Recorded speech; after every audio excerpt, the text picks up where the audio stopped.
सुबह 10 बजे से लेकर 11 बजे के बीच में उपस्थित हूं आप सबके सामने। आज जिनकी कुंडली लेकर के आया हूं, इनका नाम अंकित है। राजकोट गुजरात से ये कुंडली आई है। इन्होंने स्वयं अपनी कुंडली भेजी है और कुछ सवाल पूछे हैं। अंकित जी की कुंडली पे आने से पहले मैं आप लोगों को मनुस्मृति की सच्ची वाली बात बता देता हूं।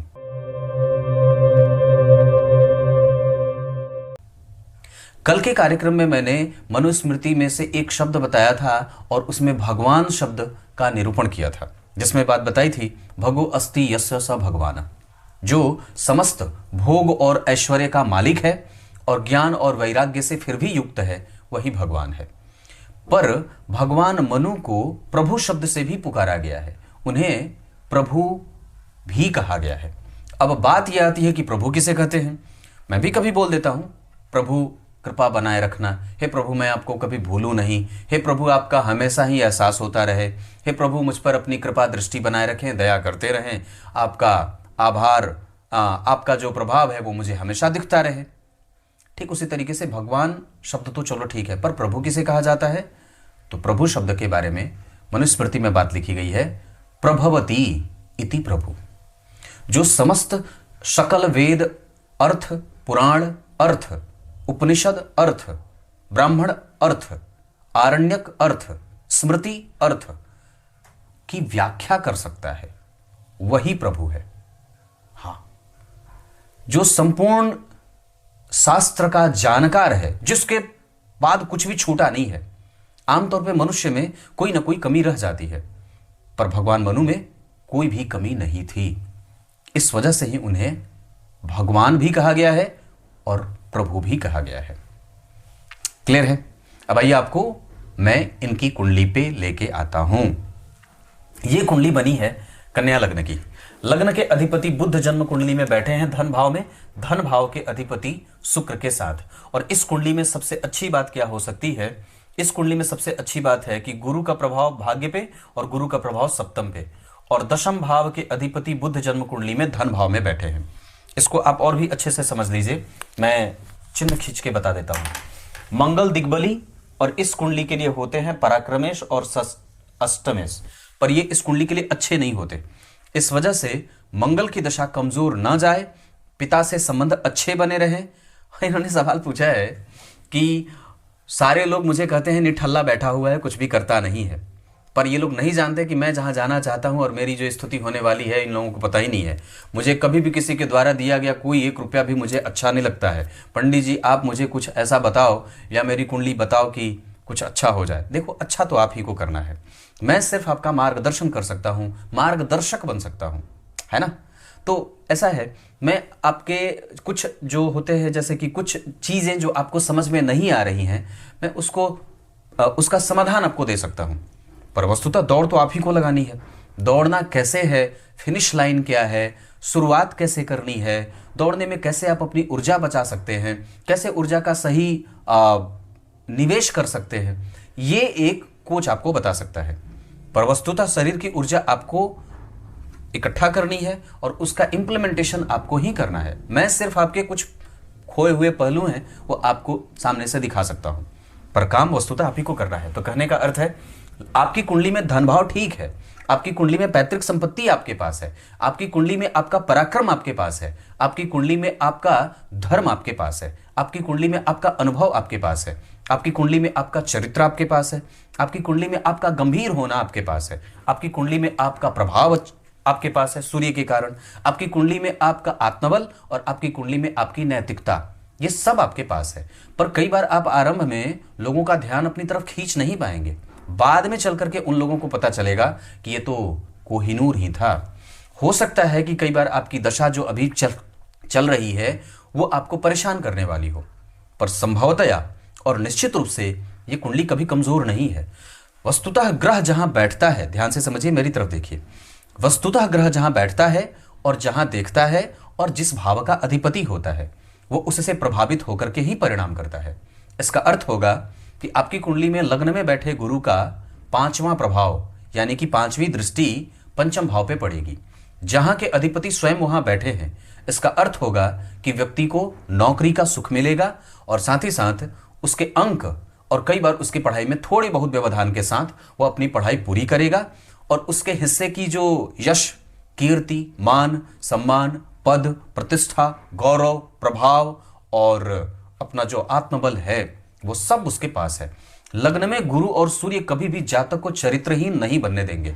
लग्न में बैठे गुरु और सूर्य जातक को हमेशा ही समाज के लिए, देश के लिए, राजनीति और राजनीतिज्ञ लोगों से मंत्री पद पे ले जाकर के विभूषित कर दे। और कभी भी व्यक्ति किसी का दिया हुआ अगर कुछ नहीं लेता है तो वो सिर्फ इसलिए नहीं लेता है, उसका आत्मबल उसके पास है, उसका चरित्र उसके पास है, उसका मंथन, उसका धर्म, उसके मंत्र, उसके वेद, उसके पुराण, उसके परोपकार और उसका दानी होना, ये सब गुरु और सूर्य आपको दे रहे हैं। लग्न में गुरु और सूर्य का प्रभाव ना बड़ा दमदार होता है और बहुत अच्छा भी होता है। इसका अर्थ होगा कि आपके पास आपकी सरकारी नौकरी है, आपके पास आपका धन है और आपके पास आपका पराक्रम। यहां राहु अगर वृश्चिक राशि में नहीं बैठे होते और यहां के अधिपति अगर दशम स्थान में मंगल नहीं बैठे होते तो एक प्रभाव आपको और भी जोड़ जाता कि अगर नौकरी मिलेगी तो ठीक, नहीं तो फिर आप प्राइवेट नौकरी मत करिएगा, खुद का व्यवसाय करिएगा, क्योंकि आप कभी किसी के बात में भर नहीं सकते और कभी भी आपको मैनिपुलेशन नहीं आता है। आप कभी भी अपने आप को सामंजस्य वाले प्रभाव में नहीं विकसित कर पाएंगे, आप सामंजस्य नहीं बिठा पाएंगे। कई बार आप सिर्फ देना जानते हैं, आपको खैरात नहीं चाहिए। और कई बार आप प्रभावशाली है, व्यक्तित्व तो बड़ा गंभीर है और व्यक्ति का चिंतन हमेशा ही उत्तरोत्तर धर्मार्थ है। लग्न भाव के बाद धन भाव में शुक्र और बुध का बैठना, कंजूस, प्रवृत्ति अच्छी, सीखने को उत्सुक, भावनात्मक लगाव, कुटुंबजनों का प्रिय, मीठा भोजन करने वाला, मीठी वाणी बोलने वाला, सत्कर्म करने वाला और अच्छे विचारों वाला होता है। अनुभवी होने के साथ साथ पारंगत होता है धर्म में, विद्वान होता है अपने क्षेत्र में और निश्चित रूप से धनी और धर्मी होता है। आपकी कुंडली में आपका लग्न बना है 3 डिग्री 59 कला और नक्षत्र बना है उत्तरा फाल्गुनी का, ये तीसरा चरण होगा। अब बात करते हैं उत्तरा फाल्गुनी नक्षत्र के तीसरे चरण के अधिपति बनते हैं उत्तरा फाल्गुनी नक्षत्र के अधिपति बनते हैं सूर्य और उसके तीसरे चरण के अधिपति बन जाते हैं शनि। पर इस कुंडली के लिए शनि पंचम भाव के अधिपति होकर के पंचम में बैठे हैं, मंगल जैसे एक पापग्रह और केतु जैसे दूसरे पापग्रह से, साथ ही साथ गुरु जैसे एक शुभग्रह से देखे जा रहे हैं। यानी कि पंचम भाव बलवान, क्योंकि पंचमेश पंचम में बैठे हैं। इस पे गुरु जैसे कारक ग्रह की दृष्टि तो पंचम भाव और बलवान हो जाए। मंगल जैसे जन्म कुंडली के तृतीय भाव के अधिपति और अष्टम भाव के अधिपति से पड़ जाने के कारण व्यक्ति के पास सोचने और समझने की शक्ति विकसित होगी और उसकी कुंडली उच्च की पड़ेगी यहाँ पे दृष्टि। इस वजह से जातक के पास क्रिएटिविटी बहुत मजबूत हो जाए। केतु की दृष्टि, अब यहाँ पे कुछ लोग क्या कहेंगे कि शनि मंगल राहु केतु का प्रभाव पड़ रहा है पंचम भाव पे तो संतान का खराब होगा, नहीं। कारण क्योंकि शुक्र स्वग्रही है, लग्न बली है, लग्न में 2 शुभग्रह, सम संख्या की राशि का बैठना, शुभग्रह का बैठना, जन्म कुंडली में मंगल दिग्बली होकर के बैठे हैं और मंगल का प्रभाव पंचम भाव के लिए अच्छा बन रहा है। इस वजह से व्यक्ति के जीवन में धर्म और पद प्रतिष्ठा के साथ साथ अनुभव भी जुड़ेगा। इस कुंडली में गुरु और मंगल का योग अच्छा बना है और धन भाव के शुक्र, एक बड़ी अच्छी बात है, हमेशा याद रखिएगा। कन्या लग्न की कुंडली के लिए शुक्र 9वें भाव और धन भाव के अधिपति होते हैं और शुक्र के बारे में ग्रंथ ये कहता है कन्या लग्न की कुंडली के लिए कि अगर शुक्र वृषभ के हों, मतलब अपनी राशि के, या तुला के हों या फिर मीन राशि के हों, तो वो जातक कभी भी लक्ष्मी की कमजोरी से नहीं बीतता और उसके पास हमेशा ही धन और वैभव बना रहता है। और खास करके ये तब जब लग्न के अधिपति के साथ धन भाव में धनेश बैठे हों और धन का कारक, द्वितीय भाव का कारक, पंचम का कारक, नवम का कारक, दशम और एकादशों के कारक गुरु लग्न में बैठे हों। किम कुर्वन्ते सर्वे ग्रहा यस्य केंद्रे बृहस्पति की बात पे अगर सिद्धांत लागू करें तो आपकी कुंडली में मंगल की दृष्टि लग्न पे है, जो कौन है आपकी कुंडली का तृतीयेश, जो आपको अपना व्यापार करने वाला और खुद का मालिक बनाने वाला बना देता है। या आपके पिता के साथ आपके संबंध खराब ना हो, ये बात हमेशा याद रखिएगा। और चंद्रमा अष्टम में बैठा है, जो लाभ भाव का अधिपति होकर के अष्टम में बैठा है। अगर आपकी भी कुंडली में लाभ भाव के अधिपति अष्टम भाव में बैठे हैं पर उन पे 2 शुभग्रह शुक्र और बुध की दृष्टि है तो व्यक्ति चंचल मानसिकता का होता है और कई बार उसकी बातों पे लोग भरोसा नहीं करते, उसे अंडर एस्टिमेट करते हैं और कई बार जीवन के आरंभ में उसको कम पैसों पर नौकरी करनी पड़ती है। चंद्रमा की दशा में ये बात बढ़ जाती है। ठीक उसी तरीके से अगर ऐसी कोई बात है तो इससे बहुत ज्यादा परेशान होने वाली कोई बात नहीं है। आपकी कुंडली में सूर्य की दशा, आपकी कुंडली में शनि की दशा और आपकी कुंडली में बुध की दशा, तीनों ही दशाएं अनुकूल हैं और अच्छी ही जाएंगी। इस कुंडली में 12वें भाव के अधिपति होकर के बैठे हैं तो व्यक्ति को सामाजिक क्षेत्रों में बड़ा लाभ भी मिल जाता है, उसका सेवा का दायरा बड़ा बढ़िया हो और वो निश्चित रूप से किसी से भी 2 रुपए भी लेना नहीं चाहेगा, क्योंकि मंगल 12वें भाव के अधिपति को देख रहे हैं जो तीसरे भाव के अधिपति के साथ साथ अष्टम भाव के अधिपति हैं। 12वें भाव के अधिपति का लग्न में आना, सप्तम भाव के अधिपति के साथ बैठना, ये स्थिति कई बार व्यक्ति को कुछ लोग पसंद करते हैं पर कई बार आपका पलड़ा कमजोर होता है, इस वजह से आपके तरफ से वो बात नहीं करते या आपके मतलब बिहाफ में वो नहीं बोलते हैं। ये स्थिति आपके पास है। इसका अर्थ होगा कि व्यक्ति को खुद का दारोमदार खुद से ही संभालना चाहिए। आप खुद को उस तरीके का बनाइए कि आपको किसी की आवश्यकता ही ना पड़े, और उसके लिए भगवान सूर्य की आराधना और हनुमान चालीसा का पाठ ये कर सकते हैं। नवमांश कुंडली में लग्न के अधिपति का जन्म कुंडली में पंचम में जाना, लग्न के अधिपति का पंचम में जाना भाग्य भाव के अधिपति शुक्र के साथ, ये स्थिति आपकी कुंडली में सफल और सुखद दाम्पत्य को दिखाएगी। यहां गुरु राहु के साथ बैठे हैं पर स्वग्रही हैं। पत्नी हठी, जिद्दी, गुस्सैल और क्रोधी आ सकती हैं पर उनका चरित्र खराब नहीं होगा।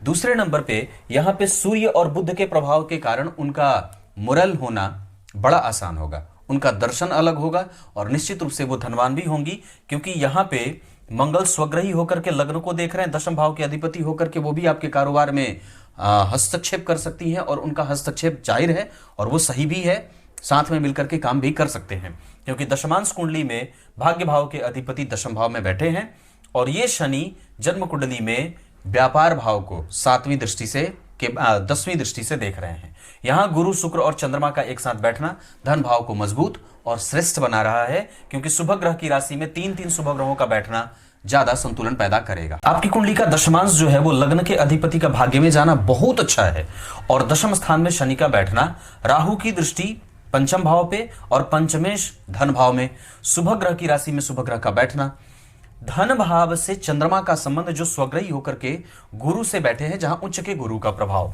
यहां पे दशम भाव के अधिपति का पराक्रम में जाना, गुरु के साथ स्वग्रही राहु के बैठने से दाम्पत्य में संबंध अच्छे होते हैं और कई बार वही सच्ची मित्रता भी हो जाती है। लग्न कुंडली में लग्न के अधिपति का जन्म कुंडली में धन में जाना धनवान योग, धन के अधिपति का धन में जाना महाधनी योग, लग्न में गुरु और सूर्य का बैठना धनवान योग, पराक्रम भाव के अधिपति का दशम में जाना, ये आपकी पराक्रम की स्थिति को बढ़ाएंगे और आपको खुद का रोजगार या कई बार पिता के साथ संबंधों में कमजोरी दे सकते हैं, ये बार बार बोल रहा हूं। चतुर्थ भाव के अधिपति का लग्न में जाना सभी चीजों का जानकार और साथ ही साथ शांति प्रिय, पर कई बार आपको अंडर एस्टिमेट किया जाएगा और आपके प्रभावों को कमजोर समझा जाएगा। इस वजह से अगर हो सके तो अपनी गंभीरता कायम रखें और अपनी वाणी को खोलने से पहले 25 बार विचार करें। गुरु लग्न में बैठे हैं, इस वजह से कभी भी इस कुंडली में कोई भी दोष काम नहीं करेगा और निश्चित रूप से यह कुंडली हमेशा ही तार्किक और बुद्धिमान बनी रहेगी। पंचम भाव में पंचमेश का होना सस महापुरुष योग बनेगा। गुरु की दृष्टि यहां जा रही है, इस वजह से सरकारी नौकरी की तैयारी भी आप कर सकते हैं। यहां पे अब आपकी कुंडली में मैं पंचांग पे चर्चा करूंगा। आपकी कुंडली में पंचांग दक्षिणायन में जन्मे हैं, इस वजह से पिता के साथ यहां भी गड़बड़ी हो रही है। अश्विन नक्षत्र अश्विन माह और कार्तिक माह में जन्मे होने से आपको लोग जिद्दी समझेंगे, हालांकि आप वैसे हैं नहीं, सबको साथ लेकर के चलना चाहते हैं पर कोई आपकी बात समझता नहीं है, ये उन लोगों की कमजोरी है। शरद ऋतु कृष्ण पक्ष के द्वितीय तिथि के चंद्रमा हमेशा ही आपको धन और रेगुलर बेस पे, आपको एक बात बता देता हूं, इस कुंडली में जो आपके साथ आज खड़ा होगा कल आप पे गर्व करेगा, क्योंकि ये कुंडली कन्या लग्न की है। लग्नेश जन्म कुंडली में धन भाव, ये कुंडली धनाढ्य है और लक्ष्मी आपका पीछा नहीं छोड़ेंगी। इस वजह से उन लोगों को जो आपके विपक्ष में हैं, जो आपके साथ आज खड़े नहीं है, उनको चुन चुन करके याद रखना, क्योंकि ये लोग कल आपसे आपके पास आकर के अगर खड़े रहेंगे तो फिर आपको इनको ताबड़तोड़ जवाब भी देने की आवश्यकता पड़ेगी। हालांकि तब तक आपकी बुद्धि बहुत ही प्रबुद्ध हो जाएगी, आप इन सब चीजों से ऊपर उठ जाएंगे कि किसी को उत्तर देने का कोई अर्थ नहीं है। अभी आपका पलड़ा थोड़ा कमजोर है, आगे बताता हूं। कृष्ण पक्ष के द्वितीय तिथि के चंद्रमा शुभ ग्रह, ये आपको धनवान बनाएंगे। क्षत्रिय वर्ण और देवगण के होने के कारण आपके पास राजसी गुण होगा और जियो और जीने दो के सिद्धांत को अपनाइए और खाओ पियो मौज करो के सिद्धांत को छोड़िए। वेद को तो पढ़ नहीं सकते पर उनको सुन जरूर सकते हैं, और उसके साथ अगर संस्कार से युक्त नहीं है तो संस्कार से युक्त होइए। किसी ब्राह्मण से दीक्षा लीजिए, गुरु से दीक्षा लीजिए, गुरु मंत्र का जप करिए। कम से कम आप लोगों को बड़ी अच्छी बात बताता हूं, 10 बार गायत्री जपने से, ध्यान से समझिए, मेरी तरफ देखिए, 10 बार जो व्यक्ति गायत्री जप लेता है, गायत्री मंत्र का, उसके इस जन्म के पाप खत्म हो जाते हैं, पापों का प्रक्षालन हो जाता है। जो 1000 बार या 1000 बार जो गायत्री जप लेता है, उसके पूर्व जन्म के पाप नष्ट हो जाते हैं। इस वजह से कम इस बात को हमेशा ही याद रखिएगा। आपकी कुंडली में सप्तम भाव से पहले छठा, इस कुंडली में कभी कभी एजुकेशन में बाधाएं ये शनि के कारण होगी, क्योंकि गुरु की नीच दृष्टि है। इस वजह से कभी कभी थोड़ी सी कमजोरी गुरु की दशा में या राहु केतु की दशाओं में हो सकती है। सप्तम भाव की स्थिति बहुत अच्छी है। अष्टम भाव में चंद्रमा, मन को सोचने वाला और बेवजह की बातों में रखने वाला, सर्दी खांसी जुकाम और माता के स्वास्थ्य को परेशान करने वाला, पर व्यक्ति का स्वभाव कभी भी गलत नहीं है। नवम भाव की स्थिति धनदायक। दशम भाव की स्थिति नीचाभिलाषी मंगल है, इस वजह से कमजोर होंगे, पर ये कोई भी राजयोग का निर्माण नहीं करेंगे। उल्टे ये आपकी कुंडली में कई बार आपको थोड़ी बहुत समस्याओं में डालने वाले और दूसरों पे जल्दी भरोसा करने वाला बना देते हैं। आप किसी को भी पैसे ना दीजिएगा, क्योंकि अटकने का चांस ज्यादा है। पंचम भाव आपकी कुंडली में बलवान है। चंद्रमा अगर थोड़े से और अच्छे होते तो मैं ये कह सकता था कि आप धन कई जगह से कमा सकते हैं, पर फिर भी अभी भी बात बनेगी, क्योंकि लाभ भाव के अधिपति चंद्रमा जब उच्चाभिलाषी होकर के और मंगल नीचाभिलाषी हैं, तो थोड़े से संतुलन के साथ आप अवश्य ही काम कर सकते हैं। वैसे आपकी कुंडली में शुक्र के कारण बहुत अच्छा धनवान योग बना है, लग्न में गुरु और सूर्य के कारण बहुत अच्छा धनवान योग बना है, और जन्म कुंडली में पंचम भाव के कारण आपकी कुंडली में धनवान योग लगा है। राहु की दृष्टि, गुरु और सूर्य की दृष्टि, ये इतने सारे प्रभाव सप्तम भाव पे पड़ रहे हैं। इस वजह से विवाह मिलाकर के करिएगा। आपकी कुंडली मंगलिक नहीं है, न तो चंद्र कुंडली से न तो लग्न कुंडली से। ये कुंडली अब आगे मैं आपको बता दूं तो आपकी कुंडली में चंद्रमा, मंगल और शनि की दशाएं अच्छी जाएंगी, और बहुत सारी चीजों में से आपका आत्मबल और आपका विश्वास, और साथ ही साथ आपका धर्म और जीवन का सबू सुख, सब प्रकार का सुख, चाहे वो धन का आना हो या चाहे धन का खर्च करना हो, ये सब आपको मिला रहा है। और घर में कभी कभी कलह होगा, ये एक आम बात होगी, और जितना प्रेम आपको कई बार मिलना चाहिए उतना नहीं मिलेगा। पर पिता का क्षेत्र अच्छा देख रहा हूं करियर के हिसाब से। चंद्रमा और शनि का प्रभाव जिस स्थिति में बैठा है, उसके आधार पर कभी कभी आपको प्रेम में खलल डालने वाला हो सकता है। आपकी कुंडली में चंद्रमा का जो प्रभाव मैं लग्न, नवांश और दशमांश में देख रहा हूं, उसके आधार पर जातक राजा बनता तो नहीं है, पर राजा के सन्निकट पहुंच जाता है, मतलब राजसिक हो जाता है। आपके पास उसके गुण हैं और निश्चित रूप से व्यक्ति धनपति बन के रहता है। माता और पिता का सुख आपकी कुंडली में ठीक देख रहा हूं, और उनके साथ कलह का वातावरण मचेगा। इस वजह से जितना ज्यादा हो सके अपने आप को संतुलित करिए, और उनका आदर और उनके प्रति आदर का भाव आवश्यक होगा। लग्न को राहु का प्रभाव भी कभी कभी विचलित करेगा, और आपकी वाणी अच्छी है। आपके पास भगवान की शक्ति, भगवान को समझने की शक्ति और भगवान को एहसास करने की शक्ति यह है। और वस्तुतः आप थोड़े क्रोधी भी हैं, सत्य बोलने वाले हैं, कई बार आपकी बात अनसुनी की जाएगी। तब तक के लिए हाँ, इस कुंडली में भी बहुत चीजें बतानी है। आपकी कुंडली में नक्षत्र के हिसाब से देखूंगा तो आपकी कुंडली में नक्षत्र होगा बढ़िया, पुनर्वसु, मृगशीरा, श्रवण, स्वाति, विशाखा, रेवती, भरणी और पुष्य। इसके अतिरिक्त आपकी कुंडली में आप बुद्धिमान हैं, आप भारी काम कर सकते हैं, हैवी, मोटा, भारी काम, जिसे गंभीर काम कहते हैं। आभूषण हो जाए, वो जिससे धन भारी आए, और मशीनरी हो जाए, जमीन की खरीद बिक्री हो जाए, पॉलिटिक्स हो जाए। इसके अतिरिक्त आपकी कुंडली में, हालांकि चंद्रमा और मंगल थोड़े थोड़े कमजोर हैं, इस वजह से इस क्षेत्र में थोड़ा कम कहूंगा, पर फिर भी व्यक्ति शनि और मंगल से संबंधित कोई भी काम कर सकता है। शनि ठीक है, मंगल थोड़े कमजोर हो रहे हैं, पर ये मंगल आपको ये बता रहे हैं कि आप खुद का कारोबार करिए।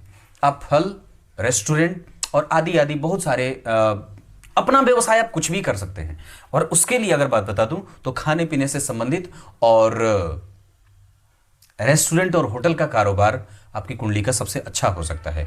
इसके अतिरिक्त भी आप जो चाहें कर सकते हैं, ये तो मैंने बता दी ऐसे ही बात, पर आप इसके अतिरिक्त और भी कुछ चाहें कर सकते हैं, क्योंकि आपकी कुंडली व्यापारिक है। पर पहले नौकरी की तैयारी करिएगा। आपकी कुंडली में अभी कम से कम 2026 तक अगर योग बन रहे हैं तो 26 तक आपकी कुंडली में नौकरी का योग है। अभी आपका मन 2023 के अप्रैल तक थोड़ा डगमग करता रहेगा, उसके बाद 26 तक आपकी दशा अच्छी रहेगी। दशाओं के क्रम में आपके पास धनवान योग बनेगा। इस वर्ष की कुंडली अच्छी बन रही है। इस वर्ष लाभ के संकेत भी मिलेंगे और आपकी पहचान भी बढ़ेगी और आपका यश भी मिलेगा। इस कुंडली के आधार पर अभी राशि मेष की बनी है। ढैया साढ़े साथी का कोई प्रभाव नहीं है, पर मेष में ही तुरंत गुरु आने वाले हैं जो आपका काम बनाएंगे, और शनि मकर से कुंभ में जाने वाले हैं जो आपके लिए लाभदायक बनेंगे। मतलब दोनों ही ग्रहों की दशाएं आपके लिए और ग्रहों का गोचर आपके अनुकूल रहने वाला है।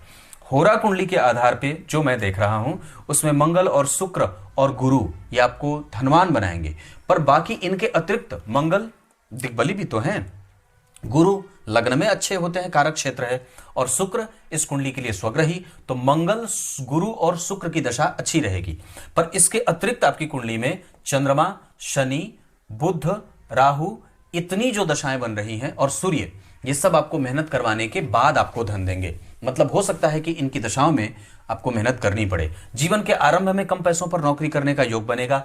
आयु और व्यापार ये तो ठीक है, पर साथ ही साथ उसमें कभी कभी मंद हो और प्रभाव, गुरु शनि का प्रभाव सप्तम भाव पे है, इस वजह से पहले सरकारी नौकरी की कोशिश कर लीजिएगा, या कई बार आप पिता से जुड़ करके भी कोई काम अगर करना चाहते हो तो आप कर सकते हैं। दिन इस कुंडली के लिए बुधवार बहुत अच्छा रहे। अंक इस कुंडली के लिए 4 अच्छा रहे। इस कुंडली के लिए मकर और वृषभ के साथ साथ कर्क राशि के लोग अच्छे हो सकते हैं। शत्रुता मत करिएगा सिंह, तुला, कुंभ और मेष के साथ साथ मीन वालों से। इसके अतिरिक्त अगर विवाह करना होगा तो आपकी कुंडली पूर्व दिशा बहुत अच्छी रहेगी। विवाह करने के लिए मेष राशि के लोग, कर्क राशि के लोग, तुला राशि के लोग बहुत अच्छे रहेंगे। ये आपकी कुंडली है। नक्षत्रों के आधार पर बता दूं प्रभाव, तो सूर्य आपको ऊर्जा से युक्त रख रहे हैं, चंद्रमा आपको चिंतित और धार्मिक बना रहे हैं, मंगल आपकी कुंडली में आपको अनुभवी और प्रगाढ़ बना रहे हैं, साथ ही साथ आपको गंभीर भी बना रहे हैं और आपको कम्युनिकेटिव भी बना रहे हैं, ये व्यावसायिक नेचर दे रहे हैं। बुध आपकी कुंडली में जिस स्थिति में बैठे हैं उसके आधार पर आपको तार्किक और अपनी बात को रखने वाला बना रहे हैं। गुरु आपकी कुंडली में जिस स्थिति में बैठे हैं उसके आधार पर ये चरित्रवान और नैतिकीय मूल्यों को जानने वाला, धर्म को और धन को समझने वाला, सही जगह पे धन का खर्च करने वाला और चारित्रिक हीनता से दूर रख रहे हैं। शुक्र आपकी कुंडली में अनुभवी और दानी, परोपकारी और पराक्रमी बनाने के साथ साथ धनाढ्य बनाएंगे और साथ ही साथ आपकी वाणी को पुष्टित करते रहेंगे। यह हमेशा ही शुक्र आपको धन देते रहेंगे। शनि आपकी कुंडली में कभी कभी चिंताएं और कभी कभी परेशानी और कभी कभी मतभेद पैदा करने वाले, लेकिन ये आपको वो बना रहे हैं जो आपको कई बार लोगों से जोड़ने का काम करता है। मतलब ये आपको सेंटिमेंटल और कम्युनिकेटिव बनाने के साथ साथ सरकार से लाभ के योग बना रहे हैं। राहु और केतु में से राहु थोड़े ढलान पे हैं, इनकी दशा आपको कमजोर कर सकती है। अभी तो चल रही है चंद्रमा की दशा जो आपकी कुंडली के लिए लाभेश होकर के कम पैसों पर और कमजोर बना रहे हैं आपको। अभी आपकी दशा थोड़ी कमजोर है क्योंकि वस्तुतः वो आपको एक्सपेक्टेशन जीवन से ज्यादा बढ़ा करके दिखा रहा है, पर उसका लाभ कम दे रहा है। मतलब अभी लालची हो गए हैं, लालची मत होइए और अपने आप को कमजोर मत समझिए। बहुत ज्यादा अकेले रहने की आदत नहीं डालिए और जितना ज्यादा हो सके सामाजिक बनिए। चिरंतन सुख की प्राप्ति के लिए भगवान का नाम स्मरण करते रहिए, उससे ज्यादा बड़ा कुछ भी नहीं होता है। ये बात इतनी सी बता दी। काम आप जो मन सो कर सकते हैं। आपकी कुंडली धन के मामले में चिंता आपको नहीं देगी और इस कुंडली का चरित्र हमेशा ही सुगम है। तब तक के लिए बहुत बहुत नमस्कार।